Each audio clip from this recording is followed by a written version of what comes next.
370 साल पुरानी तारीख, दिल्ली की ये तारीखी जामा मस्जिद जिसने 370 बार रमज़ान का चांद देखा, लेकिन इस बार रमज़ान का चांद कुछ मुख्तलिफ था। मुख्तलिफ क्यों था?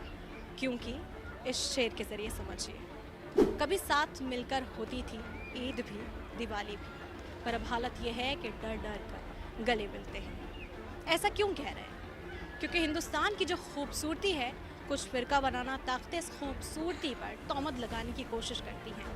हिंदुस्तान की आवाम को दो धड़ों में बांटने की कोशिश की जाती है, लेकिन अब भी हिंदुस्तान में कुछ ऐसे लोग मौजूद हैं जो इस कौमी यकजहती को बरकरार रखे हुए हैं। अब भी कुछ लोग ऐसे हैं जो हिंदुस्तान के इस डाइवर्स गुलदस्ती की खुशबू को बरकरार रखे हुए हैं, और ऐसी ही एक शख्सियत से आज आपको मिलवाते हैं जिनका नाम है नेहा भारती, जो गैर मजहब से हैं। मुसलमान ना होने के बावजूद भी हर दिन जामा मस्जिद पहुंचती हैं और रोज़दारों के लिए खुसूसी इफ्तार का एहतमाम करती हैं। आइए आपको मिलवाते हैं नेहा भारती से। कैसी हैं आप? मैं बहुत अच्छी हूँ, आप कैसे हैं? मैं भी ठीक हूँ। अपने बारे में कुछ बताइए नेहा। मेरी पढ़ाई कंप्लीट हो चुकी है, मास्टर्स मैंने पॉलिटिकल साइंस में की थी। दिल्ली से ही हूँ, पुरानी दिल्ली से ही हूँ, घर भी आसपास है मेरा यहाँ पे।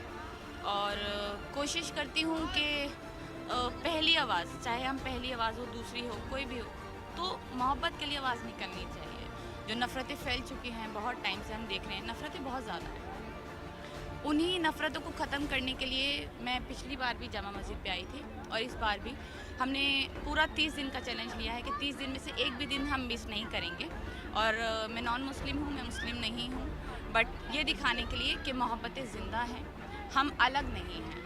हिंदू, मुस्लिम, सिख, ईसाई जो भी हैं वो सब एक है, एक ही खून है, और जो भी त्यौहार होंगे मिल बांट के मनाएंगे। इसीलिए मैंने अपनी तरफ से कोशिश की, अपनी टीम की तरफ से कोशिश की, और सबसे बड़ा जो एक मेरे को पीछे से सपोर्ट मिली वो मेरे पेरेंट्स की मिली कि आप जाओ, सारा खाना पीना जितना भी इफ्तारी का सामान वो आता है यहाँ पे, वो मेरे पेरेंट्स मेरे लिए भेजते हैं, बना के भेजते हैं।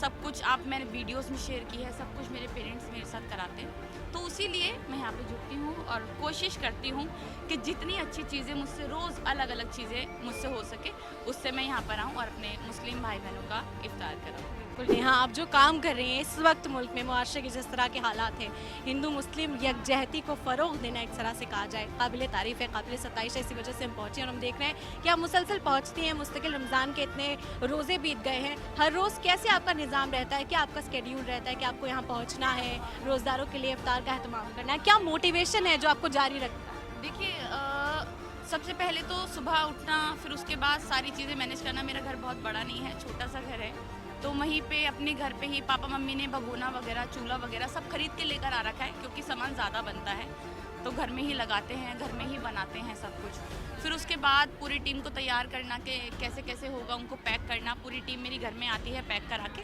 फिर हम 5 बजे यहाँ पर पहुँच जाते हैं। कोशिश करते हैं जल्दी पहुँचे, क्योंकि पुरानी दिल्ली है, जाम बहुत रहता है, तो हम 5 बजे यहाँ पे कोशिश करते हैं कि 5 बजे पहुँच जाए। उसके बाद कुछ देर बाद यहाँ पर पूरी सेटअप करके हम बांटना स्टार्ट करते हैं।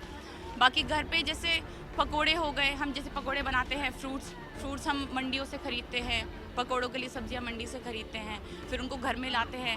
मम्मी पापा बेसन वगैरह सब कुछ वो मम्मी पापा करते हैं, और तलना वगैरह सब कुछ करके फिर उसको पैक करके मम्मी पापा मुझे यहाँ पर देते हैं। मेरे मम्मी पापा, मेरी फैमिली, मेरे भाई भी खुद के, वो सब कुछ करके फिर हम यहाँ लाते हैं और उसको डिस्ट्रीब्यूट करते हैं लोगों को। नेहा, जिस तरह आपने बताया कि पेरेंट्स बहुत सपोर्टिव हैं, हम देखते हैं कि आज के दौर में वालिदैन को समझाना या उस एज ग्रुप के लोगों को मुतासिर करना बहुत क्या मुश्किल रहा आपके लिए जब आपने पहली बार बताया कि आप ये करना चाहती हैं? क्या रिएक्शन था और कब से आपने शुरुआत? देखिए, मैंने ये 7 साल पहले से स्टार्ट किया था। जब मैं कॉलेज में गई थी तब से मैंने स्टार्ट किया था।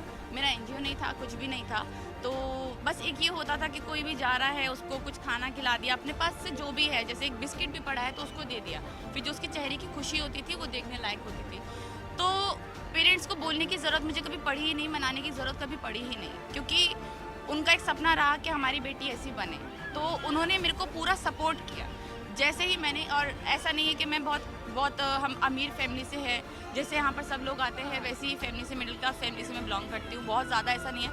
तो जितना मम्मी पापा से हो सका उन्होंने किया। फिर उसके बाद जब मैंने एनजीओ खोला दोस्तों ने मिलकर, सबने मिलकर, फिर उसके बाद जो सपोर्ट मिला पीछे से, फिर उसके बाद मैंने बहुत अच्छी तरीके से, आज हमने 150 बच्चे गोद ले रखे हैं।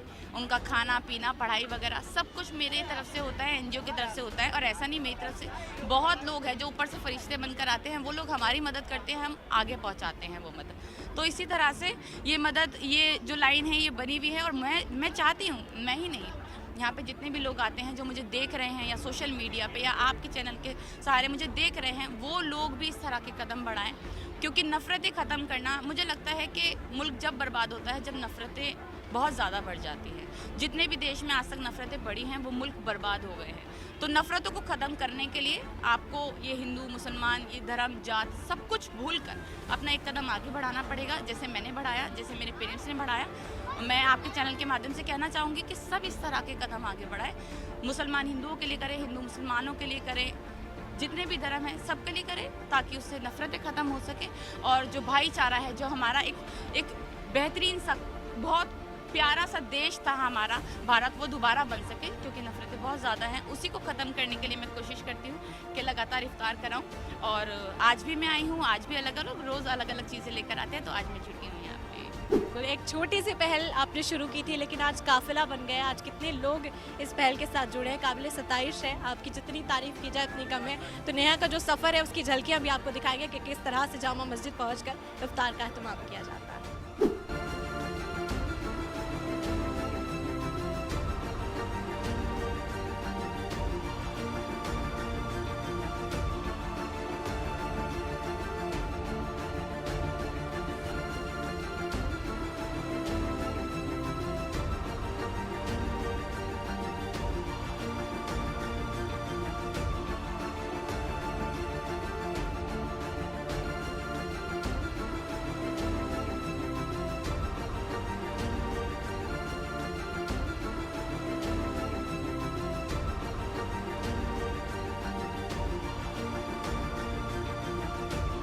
तो आपने नेहा भारती को देखा, अपनी टीम के साथ पहुंचे दिल्ली की जामा मस्जिद, और यहाँ पर ख़ास रोज़दारों के लिए रोज़े का एहतमाम, इफ्तार का एहतमाम करने के लिए, और यहीं से एक पैगाम आम किया कि किस तरह आपसी भाईचारा ज़िंदा रखने के लिए हिंदुस्तान में आज भी लोग मौजूद हैं जो कौमी यकजहती का पैगाम बुलंद कर रहे हैं। क्योंकि मज़हब नहीं सिखाता आपस में बैर रखना, हिंदी है हम, वतन है हिंदोस्ता हमारा।